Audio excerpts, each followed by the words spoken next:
भगवान ऐसी सास सबको दे। दीपाली की सास को अपने कुल दीपक यानी पोते का इंतजार था, लेकिन हुई पोती। फिर ऐसा क्या हुआ कि दीपाली की सास के प्रति सोच ही बदल गई। दीपाली की गर्भावस्था में उसके ससुराल वाले सभी लोग उसका पूरा पूरा ख्याल रख रहे थे। ज़्यादा वजन न उठाने देना, पौष्टिक भोजन देना और हर तरह से उसे खुश रखना, ताकि आने वाले बच्चे पर सकारात्मक असर पड़े। दीपाली भी जितना उससे बन पड़ता था, छोटे छोटे काम करती रहती थी, ताकि सास को ज़्यादा काम ना करना पड़े। दीपाली को हमेशा लगते रहता था कि उसकी गर्भावस्था के कारण सास को ज़्यादा काम करना पड़ रहा है, और सास को लगता था कि चाहकर भी वो बहू को पूरा आराम नहीं दे पा रही हैं। इस तरह सास बहू दोनों ही एक दूसरे का ख्याल रखने की हर संभव कोशिश करती रहती।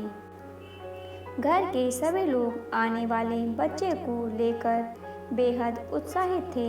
आखिर कई सालों बाद नन्हे मुन्ने की किलकारी घर में गूंजने वाली थी।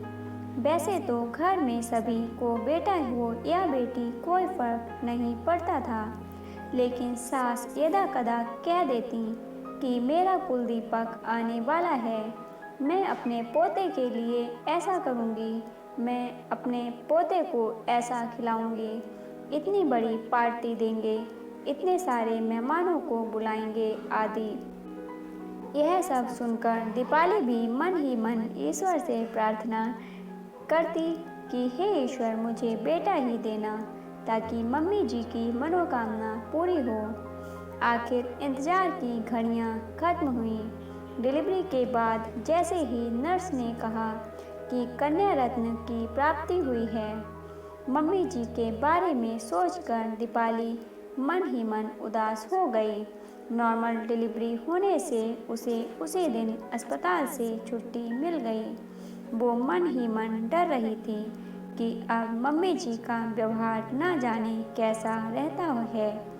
मम्मी जी अब मुझसे अच्छे से बात करेंगी कि नहीं, बच्ची को अच्छे से खिलाएंगी कि नहीं, क्योंकि उन्हें तो अपने कुल दीपक की यानी पोते की आशा थी।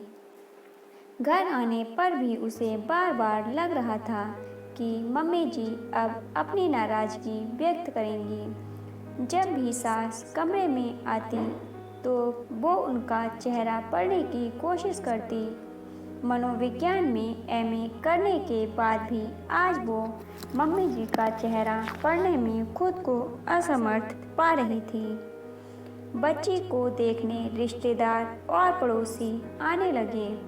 सासू माँ घर का सारा काम करके दीपाली और बच्ची का पूरा ख्याल रखकर खुशी खुशी आने वालों का स्वागत भी कर रही थीं। दीपाली के कान आने वाले लोगों की और सास की बातचीत पर लगे हुए थे, ताकि मम्मी जी के मन की बात वो समझ सके। शर्मा आंटी कह रही थी, देख तुझे तो पोता ही चाहिए था ना, लेकिन हुई तो पोती, इसलिए ज़्यादा लाड मत लड़ाना। गोंद के लड्डू में भी थोड़ा कम मेवा चल जाएगा, आखिर उसने कौन सा बेटा पैदा किया है। बादाम के भाव तो आसमान छू रहे हैं। 500 ग्राम के बदले 250 ग्राम डाल देना, और बाकी के मेवे भी थोड़े थोड़े कम करके गेहूं का आटा थोड़ा ज़्यादा डाल देना, ताकि लड्डू कम ना दिखें। दीपाली सब सुन रही थी।